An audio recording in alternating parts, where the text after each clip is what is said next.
¿qué tal? Me Hola, sorprendió la...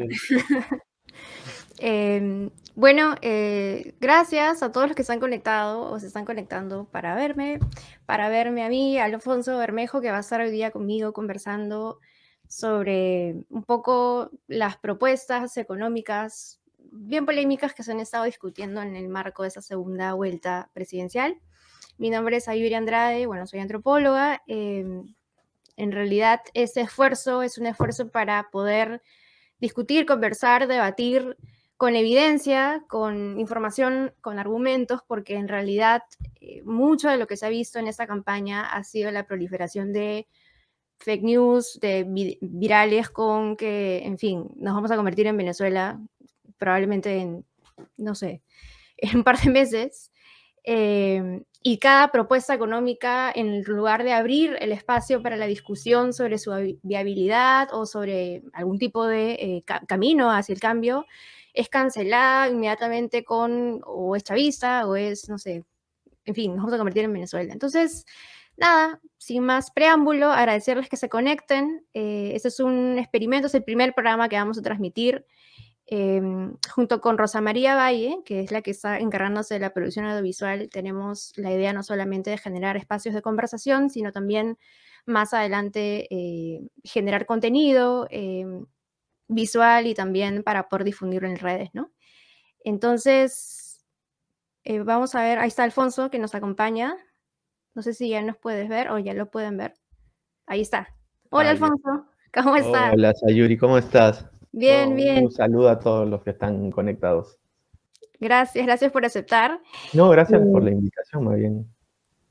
Alfonso es economista, él radica actualmente en Uruguay. Él es especialista, en realidad es consultor en varios organismos internacionales y tiene, de hecho, bastante experiencia para poder conversar con nosotros el día de hoy y también con ustedes. Les animo a que dejen sus comentarios si desean, con preguntas, por ahí, dudas sobre lo que vamos conversando. Un poco la idea es, tenemos 3 temas grandes que queremos conversar el día de hoy, 3 propuestas que han sido bastante debatidas y polemizadas en el marco de esta segunda vuelta electoral. Así que, nada, para empezar un poco, Alfonso, quería preguntarte y también que nos cuentes cómo desde Uruguay estás viendo la campaña. De hecho, aquí yo creo que ya me he saturado un poco de las redes sociales porque cada día aparece o una discusión o no sé, o una mentira más o por ahí que cosas terribles como por ejemplo el día de hoy apareció una página web de parte de la campaña del Fujimorismo sobre la propuesta de la repartición del canon directo a la gente, una página terrible donde uno podía poner su DNI y fijarse si en su área de influencia podía conseguir una plata. Te Terrible. decía cuánto te salía, Sí, te salía, cuánto te podías ganar si cuánto es te que votas por ganabas. Keiko Fujimori. Terrible. Pero en fin, esas son las cosas que pasan en esta campaña electoral. Nada, saber cómo nos ves desde allá. No, mira, yo te cuento, perdón que a veces se me sale el habla uruguaya, pero ya llevo varios años acá, mi esposa es uruguaya y tal, tengo eso. Acá lo que sorprende mucho a mis conocidos, a mis familiares, es cómo cala eso del terruqueo y de que si nos vamos a convertir en Venezuela. Porque acá también muchas veces se intentó, inclusive es un gobierno que estuvo, por llamarlo de alguna forma, el del frente algo más próximo a cuando estaba Hugo Chávez, ¿no? Después la cosa cambió con Maduro. Pero les es muy gracioso porque acá se consideran, la izquierda es como muy, ¿cómo llamarlo? Muy orgullosa de ser izquierda. Se reconocen como tal en las calles, todo el mundo está con la bandera del Frente Amplio o en sus casas. Y claro, les llama mucho la atención que allá cale un poco el tema de que todo el mundo es terrorista, ¿no? Inclusive me hacían acordar en la última entrevista que dio el expresidente Tabaré Vázquez, él habla de los mitos que la derecha decía acá en Uruguay, de lo que sucedería si es que el Frente Amplio ganaba, ¿no? Si es que ganaba Tabaré Vázquez en ese momento. Y era más o menos lo mismo que sea que la democracia no va a existir más, que va a llegar el comunismo, que la economía se va a destruir en pocos años. exactamente lo mismo, pero estamos hablando del 2005, creo que fue el primer Más año o que menos, ganó sí, acá, hace acá más a de la 15 años. izquierda. Entonces me es muy gracioso, ¿no? Es como si estuviésemos eso, 15 años atrás, ¿no? Respecto a... Y a nosotros sí nos cala eso, ¿no? Porque yo sí creo que el hecho del terruqueo y también cómo se muestra la prensa, que es realmente desastrosa, llama mucho la atención cuando muestro acá cómo actúa, ¿no? La prensa concentrada y todo. Pero eso me llamaba la atención y me hacían recordar esos mitos que nombró Tabaré, porque es traerlos, ¿no? Es lo mismo que está sucediendo ahora un poco en Perú. Claro que allá no tuvo el efecto que la derecha esperaba, ¿no? Y por eso ganó el frente. Sí, bueno, acá también es verdad que no ha tenido, aparentemente, según las encuestas, un impacto muy grande, pero sí es verdad que igual, ¿no? Genera una sensación, lo mismo pasó en la campaña presidencial en Colombia, por ejemplo, que fue entre Petro y Duque, ¿no? O sea, eran estos paneles que hemos podido ver también aquí en Lima, con esos mensajes apocalípticos de va a venir el comunismo, y con Pero, un afán de asustar a la gente y ujú, cortando posibilidad de poder discutir con evidencia lo que se está proponiendo, ¿no? O sea, el miedo no no, te permite conversar, es como lo más, estamos haciendo tú y yo ahora, por ejemplo, ¿no? usan un poco las mismas tácticas. En la elección reciente en Ecuador, en la que gana el banquero Guillermo Lasso, que Lazo. en realidad fue una gran sorpresa, ¿no? Porque hasta la última semana todas las encuestas daban que ganaba el binomio Arauz-Rabascal. Sí. Pero inclusive organismos, yo me acuerdo que organismos de derechos humanos comenzaron a hablar sobre la campaña de utilizar a los venezolanos que habían ido huyendo con los carteles un poco igual a lo que se puede ver en Perú, ¿no? Cómo se utiliza. En realidad da la sensación de que hasta hace muy poco, antes de la campaña, toda la derecha quería expulsar a los venezolanos y ahora todos, pero es básicamente la utilización ¿no? Lo cual es tristísimo. Sí, realmente es triste. Tú tienes una imagen súper fuerte, que a mí me pareció fuerte, que era Leopoldo López llegando al aeropuerto de Jorge Chávez como si fuese su casa para entrar al Perú sin haber tramitado una visa que todo venezolano necesita para entrar a suelo peruano y en cuestión de 15 minutos salió, cuando hay migrantes venezolanos que piden incluso en pase humanitario para entrar al Perú y se les niega. Entonces, realmente es una campaña que nos ha generado, particularmente a mí, creo que a mucha gente también, un sentimiento de qué cosa está pasando en nuestro país y los privilegios que de hecho tiene un grupo de gente y una clase que la vemos todo el tiempo, ¿no? Entonces, Pero creo que esas además imágenes, publicando, yo no sé si viste el Twitter, porque además publicó que había entrado por presión, por presión que la, popular. que la presión Sí, popular había hecho que entre. Con lo cual, ¿cómo queda Cancillería, no? Que cuando habló Evo tuvo no sé qué, llamó la atención. El Pepe creo que mandó un video, también llamó la atención, el Pepe Mujica, pero habló Uribe, nadie dijo nada. Ahora lo teníamos acá al muchacho y además le damos el pase para que intervenga directamente. Entonces es como, digo, es bastante llamativo, bueno, yo no sé ya si llamativo, pero el actuar de la Cancillería directamente y al que a todo el mundo le parezca más o menos normal. Eso a mí por lo menos mi entorno, ¿no? Mi entorno más cercano, que es lo que yo logro ver en las redes o con la gente que yo lo converso, es como que tampoco pasa mucho, no les llama mucho la atención eso. Y me parece súper fuerte, ¿no? sí, definitivamente. Pero bueno, vamos hablando un poco sobre los tres temas grandes que queríamos tocar en esta conversación. De hecho, el primero tiene que ver con esta propuesta sobre la nacionalización de los recursos estratégicos, que Ujú, es una propuesta que, por ejemplo, Perú Libre ha levantado no solamente, bueno, en el ideario que presentaron, sino también en el Plan Bicentenario, que se presentó también hace un par de semanas, donde, por ejemplo, ponen mucho énfasis en el tema del gas, ¿no? Nosotros tenemos amplias reservas de gas en el país, ujú, en la zona en Cusco, y es realmente un escándalo que la misma gente en Cusco no tenga acceso a ese gas, que la gente en ujú. Lima tenga que pagar 45, 50 soles de un balón de gas para poder cocinar, eh, teniendo un recurso estratégico bajo nuestro territorio, ¿no? Entonces, un poco lo que queríamos conversar contigo y la experiencia que puedes tener sobre el caso de Bolivia y el de Chile también, por ejemplo. Ujú. ¿Cómo es que Bolivia tuvo este proceso de apertura a la nacionalización de los hidrocarburos, por ejemplo? cómo es que exitosamente pudieron renegociar los contratos con empresas privadas. Tengo entendido además que ninguna de ellas se fue. Todas se quedaron, renegociaron con el gobierno y hoy siguen ahí y entiendo que tienen además gran parte de la recaudación que se tuvo por parte del gas. Ha sido también colocada como parte de inversión pública, ¿no? Para servicios públicos como educación y salud, por ejemplo, ¿no? Que es algo que aquí nos falta muchísimo. Sí, en Bolivia, además a mí me parece interesante porque el tema del gas parte antes de la llegada de Evo Morales al Sí, gobierno. sí, sí, sí. Todo empieza en octubre del 2003 con unas protestas masivas en La Paz y en el Alto, sobre todo, contra Sánchez de Lozada, y el vicepresidente era Carlos Carlos Mesa. Mesa, el que Sí. finalmente no compitió en la última elección con Lucho Arce. Este, y hay unas protestas altísimas con una gran represión, creo que mueren más de 60 personas que son asesinadas en esa represión. Bueno, Y una niños de las, también, sí. sí, y una de las cosas que exigen en la protesta, además de la renuncia de Sánchez de Lozada, es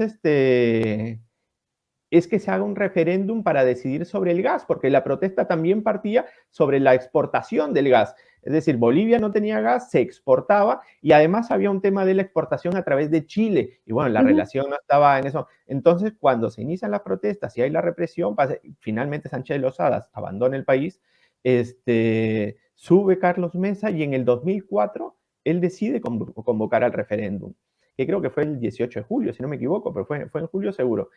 Este, y una de las preguntas era, ¿no? Si querías que la propiedad pase a ser del Estado, ¿no? La propiedad del recurso. Y un 92, más del 92% dice que sí. Entonces, pero eso es antes, eso es un pre-Evo, ¿no? Esto es Entonces, antes de Evo, claro, Evo entra en el claro, 2005. cuando Sí. llega Evo, lo que hace es decir, bueno, vamos a cumplir el mandato popular, ¿no? 92% no es nada despreciable.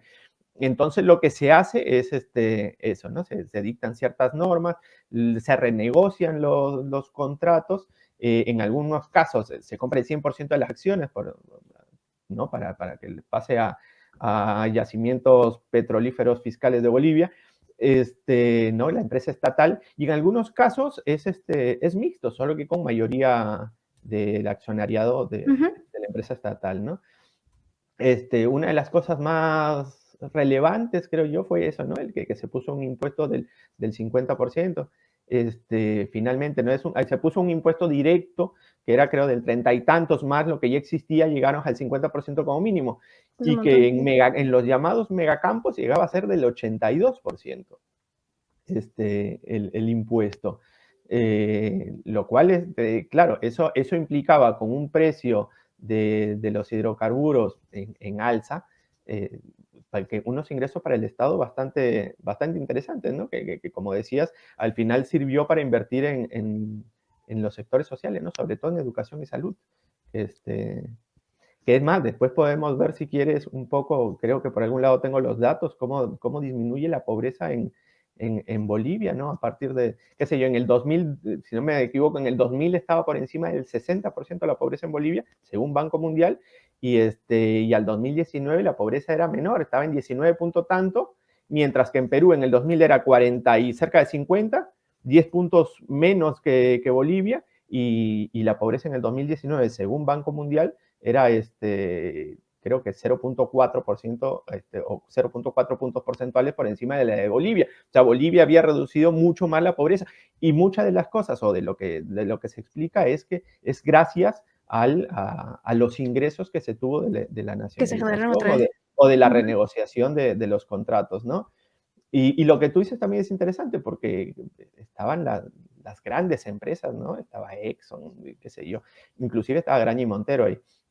Este, y que tuvo que finalmente aceptar la renegociación. Pero lo cierto es que también al tener los precios altos y Bolivia se reconoce que tuvo, los negociadores fueron muy capaces, muy hábiles, logra que todos acepten la oferta Las nuevas que les hace el condiciones, ¿no? gobierno, ¿no? Sí, y por eso es que ninguno va al CIADI, por lo menos en el tema de hidrocarburos, porque en el tema de minas, telecomunicaciones, agua, sí ha habido, sí han ido al CIADI algunas empresas, ¿no? Es más, hace poco salió que finalmente se ha acordado como que se pague un tercio de lo que exigían las empresas, lo cual también es un éxito si tomas en cuenta cuál ha sido la rentabilidad o Ah, los claro. ingresos a través de eso, ¿no? O sea, yo pago X, pero si gano X al cubo, el negocio está bien. Entonces, claro, creo que eso ha sido, y se coincide en que han sido fundamental para el desarrollo de Bolivia, ¿no? Y qué sé yo, me pongo a pensar, porque cuando estábamos en Economía NP también, que íbamos haciendo, que se había logrado, además de reducir la pobreza, era, por ejemplo, creo que Bolivia tenía, cuando se nacionaliza, si no me equivoco, era el 5% de gas para la población. Y al 2018 o 2019 está en más del 50% de la Wow. población que tiene gas. Según el INEI, creo que en Perú es 8%. Y sobre No, todo sí, en Lima y y en sobre todo en Callao. Lima, sí, sí, sobre todo en Sí, zonas urbanas, ¿no? En claro, realidad, ujú. sí, sí, dime, dime. No, claro, o sea, yo pensaba en esta propuesta, de hecho, que tiene estas 2 patas grandes. Una tiene que ver con los enormes ingresos fiscales que puedes producir a partir de la renegociación de contratos sobre recursos estratégicos como el gas en Bolivia, como puede ser aquí también con el gas. Pero por otro lado, también cómo generas o garantizas consumo interno del gas, ¿no? Cómo masificas, cómo generas toda una infraestructura a nivel nacional que pueda llegar a los hogares. Como tú dices, en realidad, las conexiones de gas que nosotros vemos por parte de Cálida, creo que mucha gente lo puede haber visto en la calle, por ejemplo, cuando están picando las pistas para poner los tubos, se da básicamente en Lima y Callao. O sea, no hay una, digamos, una planificación desde el Estado para ver cómo es que hago que el recurso llegue a la gente. Entonces, creo que el caso boliviano, por ejemplo, es un caso de éxito que sería muy importante tomar en cuenta y discutir los aciertos y también los errores para el caso nuestro, ¿no? Sí, sí. Sobre el tema. Y también, Pero por ejemplo, sí, sí, sí, dale. no, no, pensaba, por ejemplo, una de las cosas que creo que más se discute en Perú, o por lo menos lo que leo ahí a mis colegas, es la preocupación eterna, porque tampoco hemos hecho, por lo menos no han tenido éxito en las políticas que han estado, de aumentar los ingresos tributarios, ¿no? Venimos diciendo que hay que aumentar los ingresos tributarios Sí. desde que 2000, en Ujú. 1990, cuando entró Fujimori, el gran reto fue aumentar, y seguimos siendo, qué sé yo, con los ingresos tributarios en Bolivia. El último cuadro que yo vi de la OECD decía que en Bolivia, por ejemplo, había pasado en el 2007 de tener 20% de ingresos tributarios respecto al PBI, y en el 2017 tenía 24, había aumentado 4 puntos básicos, y Perú había pasado del 19 al 15, Sí, sí, tiene ¿no? muy baja presión Claro, tributaria. entonces ese también creo que es uno de los grandes logros que se tuvo con el modelo y en Bolivia. Y eso que, a pesar de que Bolivia tiene mayor eh, informalidad laboral, según la OIT. O sea, en estandarizados creo que la OIT dice que Perú tiene 60 y algo y Bolivia Más o tiene menos, 70 sí. y algo. Y Bolivia tiene 70 y algo. Entonces vos dices, porque siempre ha sido la excusa, no, claro, dada la informalidad tenemos Baja ingresos recaudación tributaria. tributarios Ujú. bajos. Vale, sí, pero no es el caso, por ejemplo, de Bolivia. Entonces, estaría bien que en vez de rechazar una propuesta per se, porque sí, porque es chavista o porque le suena, qué sé yo, que se discuta el modelo, ¿no? O sea, si tienes éxito, lógicamente yo estuve viendo ahí que invitan los medios, invitan a economistas que han estado siempre a la derecha en Bolivia, que hablen del modelo del fracaso del modelo de nacionalización o de los contratos en Bolivia, ¿no? Siempre vas a tener a quien te diga que no, pero es difícil que se sostenga lo que dicen, ¿no? Los indicadores son bastante claros. Lo que pelean mucho es con la sostenibilidad de la cosa. Dicen, bueno, ahora cuando bajó el precio del petróleo, y sí es cierto, a partir del 2015 disminuye la inversión, sobre todo de los privados, de los socios privados, y que todo el mundo decía, bueno, entonces ahora cómo se sostiene esto también, ¿no? Y ahora con Lucho Arce este año han hecho como un plan de reactivación, de fortalecimiento de la empresa estatal, sobre todo en temas de exploración, para poder dar cuenta de la demanda interna creciente y además Ujú. de los compromisos externos, ¿no? que se tienen. Claro, sí, sí, justo estaba viendo también esta nueva estrategia por parte del gobierno boliviano, ¿no? Y también, por ejemplo, lo que conversábamos justo antes de hacer el vivo era, por ejemplo, viendo experiencias en Chile, hace poco se acaba de aprobar un impuesto a la sobreganancia minera. En el caso de Chile, el cobre es uno de los principales productores de cobre del mundo. Y entiendo que se ha aplicado un nuevo impuesto, em, que creo que es cuando sobrepasa, por ejemplo, los $4 la libra del precio del cobre en el mercado internacional, se le genera un impuesto adicional sobre las ganancias que generan las empresas, ¿no? Entonces, por ejemplo, no sé, yo no creo que Chile sea un país comunista ni gobernado por Chávez, A pero partir de aplica octubre ese del tipo de medidas, ¿no? 2019 parece que sí. Ajá. A partir de las revueltas de octubre del 2019, Chile pasó a ser chavista. Sí, es un poco lo que tú dices. En realidad se aprobó en diputados, todavía está en el proceso porque ahí hay dos cámaras, ¿no? Pero se aprobó en diputados, la lógica es 3% de royalty, es un 3% sobre las ventas Ujú. para litio y cobre, y después hay tasas marginales para el cobre, que como tú dices, depende de los precios internacionales. A partir de $2, la libra se paga es un 15%, y hasta un máximo de a partir de $4, de un 75% de. Hace un par de días conversaba con Nicolás, un economista chileno de OPES, del Observatorio de Política Económica y Social de Chile, y me decían que un poco que ellos creen que y siguen un poco el modelo boliviano, y por eso estuvo bueno empezar también ¿no? Porque hay unos precios altos, sigue siendo muy rentable para las empresas privadas Seguir explotar ahí. los Ujú. recursos, más allá de que también me cuenta de que han amenazado con irse, ¿no? Y sobre todo nos vamos a Perú, todos. Y en Chile están preocupados porque si gana Pedro Castillo no van a tener para dónde ir. No, pero y también creo que es interesante en la propuesta aprobada de que, por ejemplo, disminuyen la tributación dependiendo de cuánto procesas el cobre. Yo no sé mucho de eso, ¿no? Pero si le das cierto valor añadido, tienes disminución de las tasas que tienes que pagar, ¿no? Es un Ah, poco ya. para. Ujú. Sí, y el destino creo que hay para desarrollo local, sobre todo en las zonas, ¿no? De las comunas y las regiones donde está la actividad minera.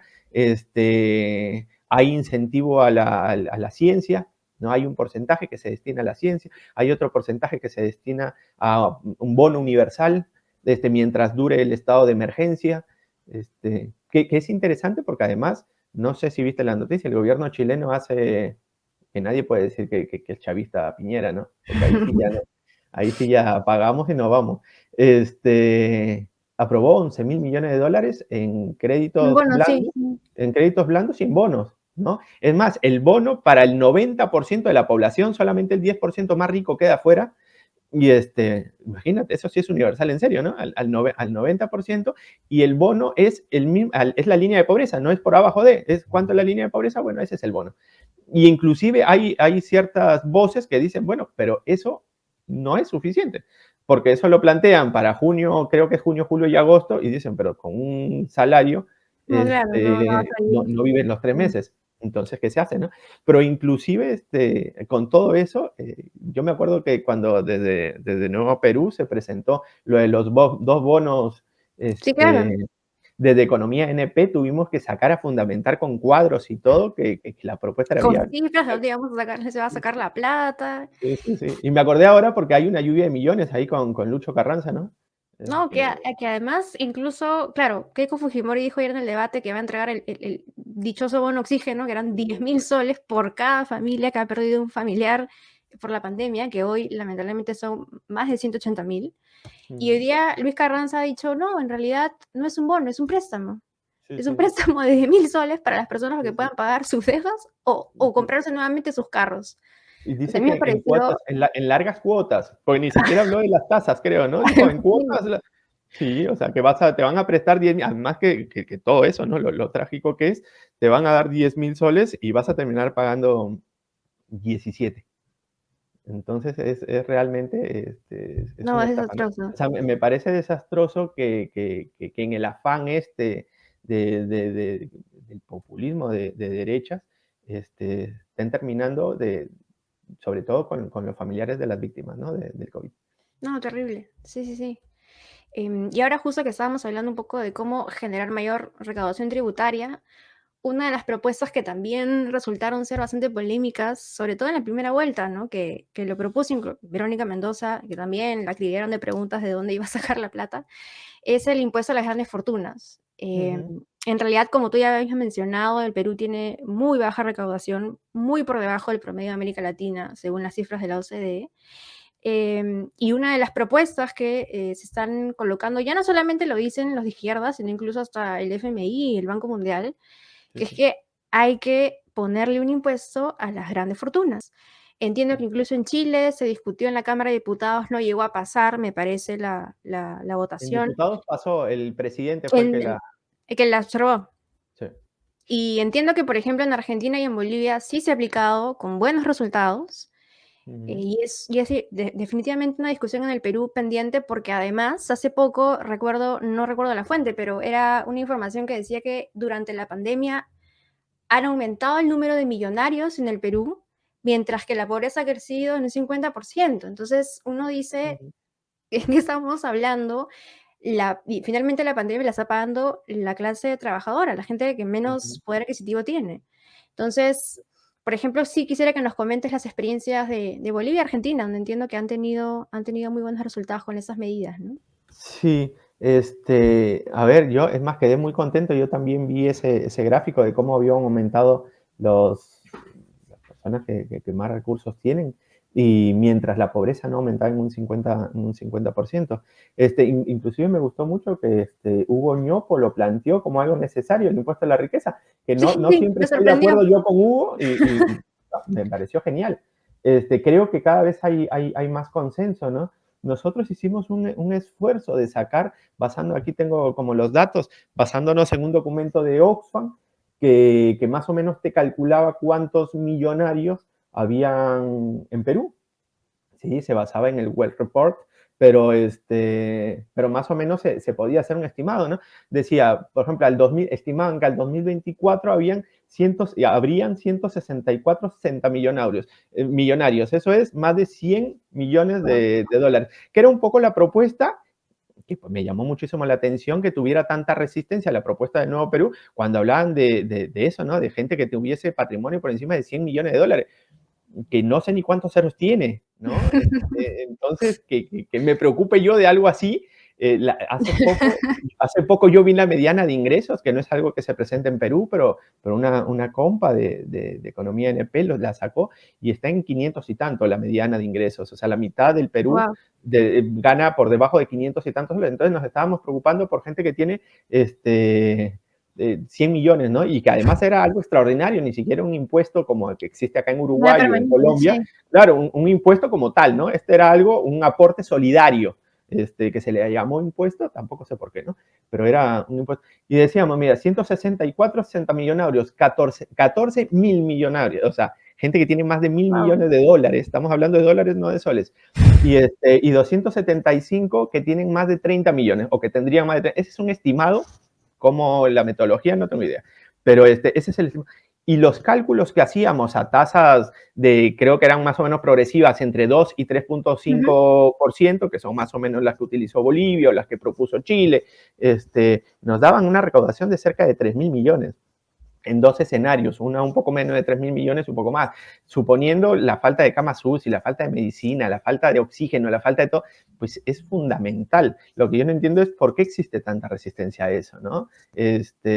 Porque además no, es eso, es un aporte que no va a afectar, es solidario, es una vez En el marco de una y... pandemia o sea, que ha matado a cuánta gente, casi 200.000 personas, Sí, por no sí. tener un No, espacio de cama UCI en un hospital, por no tener acceso a oxígeno, claro, es y el que vital. tiene 30 millones que aporte 1 millón va a tener 29, que el otro millón que lo aportó lo vuelve a tener en 2 meses El y año medio. siguiente, sí. Entonces no sé por qué hubo tanta resistencia. Pero bueno, finalmente sí Argentina y Bolivia lo lograron. Es más, en Argentina se pensaba al principio que iba a ser un fracaso y todo, y antes de que acabe la fecha, el 80% había pagado Había tentado. sí, había tributado con el aporte este. Hay un porcentaje que judicializó el aporte, pues un porcentaje minoritario, y la recaudación creo que eran 2.800 millones, una cosa así, Ah, que sí, sí, que es nada formidable. explicable, sí. No, y además ya tiene, ¿no? Va a ir a vivienda para jóvenes, ya tiene como Ya ciertas tiene, cosas. Cuando ujú. se reglamentó ya se tenía para qué iba a ir, este, para salud, o sea, hay un montón de cosas ahí. Y en Bolivia, no me acuerdo cuánto es el número, pero sí recuerdo que cuando sale Lucho Arce a dar la noticia, el presidente dice que se recaudó 2 veces lo esperado, ¿no? Con lo cual también, sí, daba a conocer como el éxito de la medida, ¿no? Entonces, yo creo que es algo que debemos poner ya a discutir la implementación de un impuesto a las grandes fortunas, claramente. Sí, sí, creo que iba, evidentemente en este contexto en el que todavía seguimos, además en pandemia, es sumamente necesario. Pero bueno, los grandes medios de comunicación probablemente nunca lo quieran tocar. Pero pasando a un tercer tema, de hecho, para un poco de repente terminar de cerrar la conversación, que ha estado bien interesante, es un tema que la semana pasada estuvo en todas las portadas de los periódicos y que además generó bastante malinformación respecto a la interpretación, incluso deformación de las declaraciones de Pedro Castillo. Es acerca del sistema o la reforma del sistema previsional, ¿no? De hecho, un titular del diario Gestión sacaba como Pedro Castillo va a confiscar los fondos de las AFP si tú entras a la noticia y no veías en ningún lugar ningún tipo de declaración parecida. Y claro, cuando uno empieza a ver ese tema, la gente empieza a preocuparse y dice, no, o sea, si gana, yo saco mi plata y veo qué hago, ¿no? O sea, va a intervenir mi AFP. Y en realidad eso es un tema que en otras partes del mundo se discute y que incluso se haya reformado. Hay países donde los sistemas son mixtos, entre el sector público y el privado manejan los fondos. E incluso justo buscando información al respecto encontré una publicación de Javier Olivera, que es economista, ¿no? y que se especializa también en esos temas. Él decía, por ejemplo, que en el 2017 se publicó una encuesta, un estudio por parte de Latino Barómetro, que es Ujú. en verdad una organización privada, y en donde lo que el estudio arrojaba era que el 50% de personas en el Perú quiere que tanto el sector privado como el público participen en la gestión de las pensiones y el 35% que sea solo manejada por el sistema público. O sea, que tengas una mitad de la población que diga, oye, sí, yo quiero una reforma en el sistema previsional, te dice, bueno, hay gente que quiere un cambio, porque evidentemente ve que el sistema privado en el Perú, que además solamente lo manejan 4 empresas y que tienen evidentemente intereses o capitales en otros espacios, creo que incluso en un medio de televisión como Latina, eh, obviamente van a poner resistencia porque eso significaría también que, bueno, su rentabilidad va a bajar, porque va a haber mayor competencia y, por supuesto, el Estado va a estar interviniendo también respecto a la gestión de las pensiones, ¿no? Entonces, sí me parece un tema bien importante de hablar porque en el Perú la verdad es que casi no se discute. Todo el mundo, yo no sé, conozco muchísima gente y yo también que venimos quejándonos de las AFP desde hace años, pero no se ha dado un debate abierto al respecto, ¿no? Y sobre todo, conocer experiencias en la región que han sido exitosas. En Chile, en realidad, hay incluso un movimiento social muy fuerte, que es el movimiento de los no más AFPs, que ha nucleado a muchos ciudadanos que mantienen esa posición en Chile, donde hasta hace poco, como tú decías, era el ejemplo del neoliberalismo en la región y ahora pues van a tener que buscar otro ejemplo.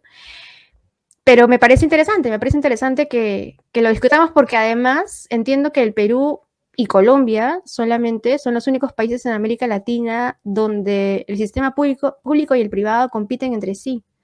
En el Ujú. resto de países tienen sistemas mixtos, ¿no? Entonces, sería interesante de repente conocer tu experiencia. Sí, a ver, yo no soy creo que deberíamos escuchar todos a Javier, que creo que es el economista que más sabe sobre el sistema de pensiones en Perú. Sí. Este, a ver, sistemas, para que se me está acabando la batería. Sistemas, Dale. hay varios. Por ejemplo, lo que tú decías, hay un sistema paralelo que es que lo tienen Colombia y Perú, que es donde compiten Sí. el sistema sí, el público y el privado, ¿no? Compiten entre sí. Y después tienes el mixto, que por ejemplo acá en Uruguay es mixto, Costa Rica es mixto, que es una parte va al sistema público y otra parte al privado, ¿no? Te lo manejan las AFPs. También está el sistema de reparto, que es la ONP, por ejemplo, en Perú, Ujú. pero hay países que solamente tienen sistema de reparto, como Ecuador, como Argentina. Es más, yo creo que es el que más tiene. Bolivia tiene algo muy, si no me equivoco, son como AFPs, pero AFPs estatales. O es una AFP, tienen cuentas individuales, pero es la maneja el Estado. Sí, y lo que dice Javier es, según sus cálculos y todo, es que en el Perú más sostenible y con más beneficios es un sistema mixto donde tengas tus cuentas individuales en alguna AFP o que se hagan concursos internacionales para que también puedan bajar las comisiones y una parte solidaria con que la maneje el Estado con cuentas Ujú. nacionales, ¿no? Entonces, yo creo que se coincide últimamente, se tiende a eso. Y con el tema a mí me parece muy, muy interesante, porque el tema de la SFP, que nace en Chile, En Chile, sí. sí, es más, el creador de las AFPs es el hermano de Sebastián Piñera, que fue economista de Pinochet. Él crea el sistema de AFPs. Y en los 90, si no recuerdo mal, y leí hace poco, hubo como eso, ¿no? Una oleada privatizadora del sistema previsional. Y muchos han dado vuelta. O sea, revirtieron la privatización y han pasado a sistemas mixtos o a sistemas de reparto. Con lo cual, sí, y en Chile, que tú ya hablabas, lo del latinobarómetro, ¿no? Y las encuestas, en Chile es más o menos similar y es seguro, es más, ya hay un aporte solidario, ¿no? Creo que era los aportes del 6%, se discutía si un 3% iba a tener que ser solidario y tal, pero ya hay un consenso. No te escuchamos muy bien, ¿Me Alfonso. escuchas ahora? Ahora sí, ahora sí. Eso, que en Chile ya hay como un consenso en que el sistema es mixto inclusive hay un porcentaje y unas encuestas, un porcentaje bastante alto, creo que era más del 70%, en que decían que dentro de las AFPs también les gustaría una AFP pública. Mira. Aquí en Uruguay la AFP más grande es pública. O sea, es con fondos estatales, pero de derecho privado, ¿no? Pero Ujú. que es con fondos públicos. Con lo cual, también es una solución. Pero es un poco lo que te decía, ¿no? A mí me parece que en Perú se discute todo. Es como hay ciertos dogmas que no permiten que terminemos discutiendo las propuestas. Es como, qué sé yo, hoy discutía por la red ya y cambio de tema y me meto por cualquier cosa, sobre el tema de la propuesta del ingreso libre a las universidades. Y Ya, salió sí. Joaquín Rey, ¿puede ser? Sí, sí, postuló al Congreso hace Diciendo, poco. no, eso va a bajar la calidad y qué sé yo. Así, sentenció que eso es malísimo. Y acá el ingreso es libre a la universidad. En Argentina también entiendo. En Sí. Argentina también es libre en la universidad el ingreso. Y en Argentina tiene 3 premios Nobel en ciencia. Tan mal no debe ser la UBA, ¿no? Ni la de Córdoba ni la de La Plata, porque además está lleno de peruanos, ecuatorianos, uruguayos y de todos lados. Y los ingresos son gratuitos. Gratuitos y sin dar examen, no hay filtros. Los filtros son adentro y tienen otro tipo de problemas. Mi esposa es catedrática acá y hay otro tipo de problemas. Es Ujú. masividad que hay que ver, hay mayor inversión, hay un montón de problemas. Pero también lo cierto es que hay mayor filtración. Creo que más del 50% de la matrícula en Uruguay, por ejemplo, es de la primera generación, o sea, de primeras generaciones yendo a la Ah, universidad, de mira. familias yendo, lo cual es fundamental para como bien social, ¿no? Pero en Perú ya se sentenció que no, que está mal. Eso no lo discutimos ni siquiera. Entonces, eso No, es a mí no, lo que me llama se mucho la atención, populiza, ¿no? sí. Que No, es no hay eso, que manera antes de de discutir las propuestas ya están sentenciadas y cerradas.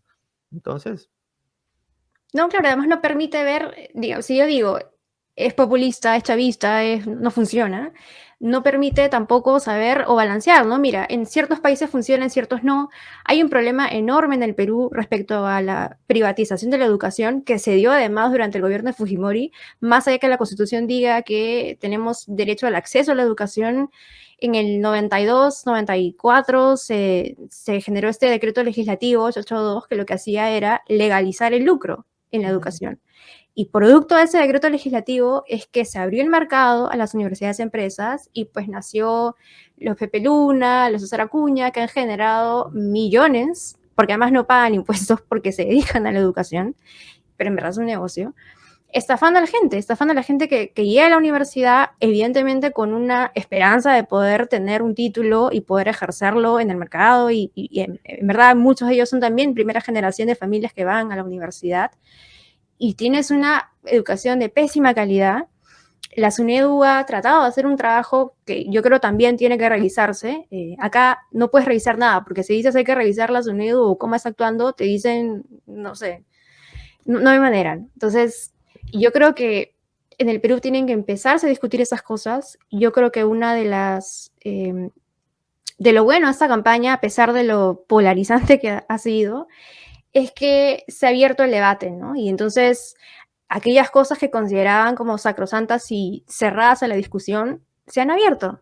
Las ujú. AFPs, el tema del ingreso libre a la universidad, el tema de los impuestos a las grandes fortunas, el tema de la nacionalización de los recursos estratégicos, eh, que te permiten también cuestionar el modelo de desarrollo que el Perú ha seguido en los últimos 30 años y que lo que ha sucedido con la pandemia es que simplemente se ha desnudado el total nivel de vulnerabilidad y que las cifras de crecimiento económico y de reducción de pobreza en realidad no eran tan ciertas y que lo que generaste fue, bueno, puedo generar mayores ingresos monetarios, pero tienes este grupo social que son en realidad no pobres, pero son vulnerables, que a la menor crisis vuelven a ser pobres porque empiezan a ganar menos que la media. Entonces, son esas personas las que han quedado y han regresado a la situación de pobreza y son quienes también merecen atención y merecen sobre todo que se discuta y se discuta qué tipo de modelo Mm. nuevo quiere seguir el Perú.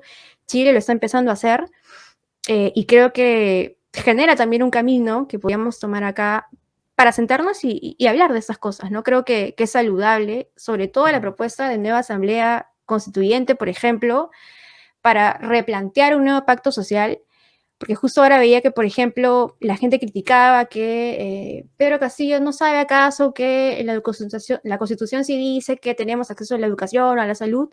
Bueno, pero estamos hablando de, la Constitución no es un conjunto de sumatorias o de artículos individuales, o sea, es un cuerpo que te da, digamos, que te permite pensar cómo es que el Estado está funcionando. Tienes por un lado el tema de, tienes derecho al acceso a la educación, pero por otro tienes un artículo que es la subsidiariedad del Estado, donde el Estado no puede intervenir en el mercado solamente cuando el privado no puede cubrir la demanda. Entonces, yo creo que hay que leer ese tipo de discusiones de una forma más integral y la idea contigo también acá presente era justo cómo miramos otros ejemplos en Latinoamérica que han sido exitosos y nos alejamos del cuco Venezuela y empezamos a mirar a Chile, a Bolivia, a Argentina, a Uruguay, por ejemplo, que es un caso que a mí me parece que en términos de desarrollo y de políticas sociales es bastante exitoso y que ha tenido gobiernos de izquierda exitosos, ¿no? Entonces, creo que la idea, un poco la intención de este tipo de espacios es justamente esa, ¿no?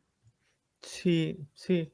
No, yo estoy de acuerdo. Es más, en el tema de educación hay un concepto que lo utilizan mucho afuera. Yo estuve haciendo un trabajo para la campaña latinoamericana por el derecho a la educación y hablaban de la privatización por default. O sea, tú cuando ves las nuevas matrículas, en general el grueso de las nuevas matrículas se van al sector privado. Es decir, que cada vez el Estado tiene menos cupos. Inclusive yo tengo la teoría de que por eso aumenta la inversión per cápita en educación, pero no es porque haya más recursos, sino porque hay menos Mm. alumnos en la educación pública. Es más, fue algo que sucedió aquí también en Uruguay hasta después de la crisis en el 2002 y tal, que comenzó. La pública siempre ha sido aquí, todos los presidentes han estudiado en la escuela pública y todo, pero comenzó a bajar y hace creo 3 años la nueva matrícula se fue más a la pública que a la privada, ¿no? Es como que vuelve a tener fuerza la escuela pública aquí en Uruguay o la escuela la fuerza que tenía antes, ¿no? Es más, mi hijo va a la escuela pública aquí. Este, Pero es eso, ¿no? Creo que es un poco lo que tú dices. Inclusive me llamaba mucho la atención, dicen, no, claro, que se quería poner un porcentaje 6%, no sé, creo que Pedro Castillo también había dicho 10%.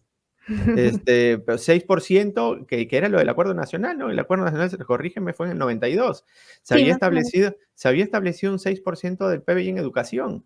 Este, y tal, no se ha hecho nada. Entonces, cuando dicen, vamos a ponerlo como una ley, no, pero ¿cómo lo vas a poner? Porque no se sacan así, no seas ignorante. Bueno, Costa Rica, por ejemplo, puso en la Constitución que tenía que ser el 6%. Cuando llegaron al 6% lo cambiaron y lo subieron a 8%. Ahora la meta en Costa Rica por constitución es 8%. En Wow. Ecuador lo que hicieron es decir, creo que no fue la constitución o fue en el documento de educación, pero por ley se tenía que agregar 0.5% del PBI todos los años hasta llegar al 6%. Digo, porque a mí me dicen, no, vamos a dejarlo en intención, porque no puede, pero la intención la tenemos desde 1992 y somos el país que menos invierte. Entonces lo dejamos como una declaratoria y nadie hace nada. O sea, seguimos así dejándolo como una meta de largo plazo o de nunca, porque claro, si no tienen metas que tengan que cumplirse sí o sí, en realidad es una declaración de intenciones que no tiene ningún tipo de validez. Sí. Y la tenemos eso, hace 30 años está y hemos firmado compromisos internacionales de aumento, No, y no demás, sí, pasa nada. claro. Que eso Claro, se supone entonces, son vinculantes, pero claro, y teniendo ejemplos, por ejemplo, es lo que te digo, ¿no? De Costa Rica poniéndolo en la Constitución. ¿Y qué pasó? Llegaron a cumplir su 6% y no pasó nada. Es más, la educación ya mejora mejor. y ahora creo que es el segundo país después de Cuba, inclusive creo que está por encima de Bolivia en inversión en educación con respecto al PBI. O sea, y está mal. Digo, por lo menos discutámoslo, ¿no? No me digan, no, todos los que proponen son porque no entienden economía. Bueno, podemos decir que todos los costarricenses, todos mis amigos ticos, no entienden No nada entiendo porque lo economía. pusieron y además les fue bien. Lo peor de todo, ¿no? Es que les fue bien. Entonces, es ese tipo de cosas, ¿no? Y a mí me parece fundamental una cosa que tú dijiste y que creo que es uno de los mitos que hay que derribar. Yo creo que fue Meche Arauz la que una vez dijo, no, porque claro, como dejaron de ser pobres, son clase media. Y vos decís, bueno, hay una franja bastante Sí. grande ahí en el medio. El Banco Mundial dice que creo que eran antes del 20, de esto de acá, eran cerca del veintitantos por ciento, 26 creo que era, de pobreza, o 23, una cosa así, y eran como 30 y tantos por ciento de vulnerables, cerca de 40, o sea, más del 60% de la población en Perú era pobre o vulnerable. ¿Me entiendes? Entonces, sí, vale. No creo que sean muy diferentes o no son muy diferentes, y eso te lo aseguro, a las cifras de Bolivia y Ecuador, por ejemplo. Y es más, ellos llegaron en periodos más cortos, porque la aceleración de Bolivia fue en el 2005 y la aceleración de Ecuador fue en el 2007 cuando llegó el correísmo. Y es más, tú ves en la curva de Ecuador cómo baja durante el correísmo y a partir del 2007 vuelve a subir la pobreza, que es donde hay un cambio de gobierno y vuelven las políticas neoliberales con Moreno Con cuando, Lenin cuando Moreno, traiciona a sí. la izquierda, ¿no? Entonces, son cosas esas que también tienes que conocer. Lo que pasa es que yo alguna vez posteé que es como que en Perú a cierta gente le interesara que no se conozca lo que sucede afuera para no poder debatirlo, ¿no? Es como mientras menos hablemos, pues el debate sigue siendo el interno y no salimos de acá, lo que nos digan los 6 referentes que siempre salen en los medios y que además todos te dicen lo mismo. Entonces eso, abramos un poco el debate, ¿no? Me parece. No, sí creo que es necesario y en realidad es la idea un poco de este espacio, generar discusiones, conversaciones como las que hemos tenido con otras voces que no van a estar pues en cuarto poder de repente, pero que tenemos mucho también que decir y Pero creo que eso tenemos es a importante, Sayuri, ¿no? ¿para qué quieren cuarto poder? Bueno, Alfonso, muchas gracias por No, haberte muchas dado el gracias a ti. tiempo, también gracias a la gente que nos ha visto estos largos 40 o 50 minutos creo ya que vamos hablando, 50 muchas tres, gracias. vamos. Igual comentarles que el próximo Hay una jueves pregunta, dice. sí, una pregunta. Bueno, la anterior sobre la propuesta de la gestión pública en el gas, ya la hemos discutido en realidad, más o menos, un poco la idea, o bueno, lo que hemos propuesto es miremos el ejemplo boliviano, ¿no? Cómo es que han podido renegociar contratos, no solamente el tema de la renegociación de contratos para generar mayores ingresos fiscales, sino también cómo es que aseguramos el consumo, ¿no? Interno Sí, sí, de sí. la población a través de la masificación de las redes de gas. Creo que esa es la creo que esa es la pregunta, ¿no? Sí. Ah, ¿había otra o esa es la que hacían referencias a Creo la que esa es pregunta la que es anterior? sí, creo que esa es la Ah, la pregunta. sí, no, no, yo estoy con la propuesta que se hizo. En realidad, la propuesta se hizo desde Nuevo Perú y también, después se sumó PL, ¿no? A la propuesta de renegociar los contratos de gas. Inclusive PL, yo no sé si, porque no me acuerdo si está en el documento, pero también habló inclusive de las empresas mineras y tal, ¿no? Pero, digo, yo creo que no hay que tener nada. Inclusive ayer leía que la Unión Europea evalúa los tratados de libre comercio, y cómo afectan a su política agraria. Acá no evaluamos Ya, nada, acá es ley y ya está, lo que y ya sucede es lo está, que no hay sucede, ya discusión. firmamos, sí, está, ¿para qué nos vamos a enterar de que nos salió mal? Entonces evaluemos, discutamos, ¿no? ¿Por qué tenerle miedo a, son como dogmas? En Chile se va a discutir la autonomía del Banco Central. Aquí en Uruguay decía el expresidente del Banco Central, Andrade, decía que hay distintos tipos de autonomía. No, creo que Perú y Chile son los que mayor autonomía, que hacen un poco lo que quieren, inclusive pueden ir en contra de las políticas del propio Ejecutivo, ¿no? Y decía, no, acá las políticas, la autonomía es operativa, es decir, se establecen cuáles son Mm, los objetivos, se claro. establece todo esto y ellos operan de manera como ellos crean desde su práctica. Pero no hay, y en Chile se va a discutir eso, se va a discutir el rol subsidiario del Estado. Entonces yo El tema creo de los que tenemos recursos, o sea, sí. todo. Entonces creo que tenemos que agarrar un poco esa ola también para discutirlo. Y yo no, todo lo que planteo, yo lógicamente tengo una opinión respecto a cada tema, pero pero también creo que existen opiniones que muy respetadas y que hay que escucharlas dentro y dar ese debate, ¿no? Y a partir de ahí que saquen unas políticas que no podemos estar pensando en Alan 1, cuando la sociedad del costado, o sea, todo el mundo en Estados Unidos, inclusive Bolsonaro daba bonos acá, y acá se decía, no, la política fiscal, Biden da un millonario, Elizabeth Warren habla del impuesto a la Y riqueza. además, lo está Y ya, levantando como bandera hace tiempo, claro, sí. y en Perú es como, no, no, no, esto no se toca, de la autonomía no se toca, el rol subsidiario no, no se toca, del esto, no, no se toca. Todo es Entonces, comunismo y claro, y nada se claro, puede discutir. claro, exactamente qué tocamos entonces, ¿no? Seguimos en esta. Por lo menos ya entendimos que la población no quiere, ¿no? Quiere un cambio total o un cambio, pero todo el mundo, o gran mayoría, quiere un cambio, ¿no? No, sí, eso creo que está claro para nosotros menos, para la pues, menos para la derecha. Pero bueno, gracias, Alfonso. Muchas gracias. Comentarles que el jueves, vamos a tener a Eduardo Recoba, que ha aceptado estar aquí también conversando, sobre la viabilidad, por ejemplo, de los planes económicos de Perú Libre y de Keiko Fujimori, que ha ofrecido, pues, ya parecía Augusto Fernando ofreciendo lluvia de millones. Así que bueno, nada, muchas gracias a todos los que se No, muchas conectaron, gracias. y a ti. Chao, chao, Hasta nos luego. vemos. Chao. Chao.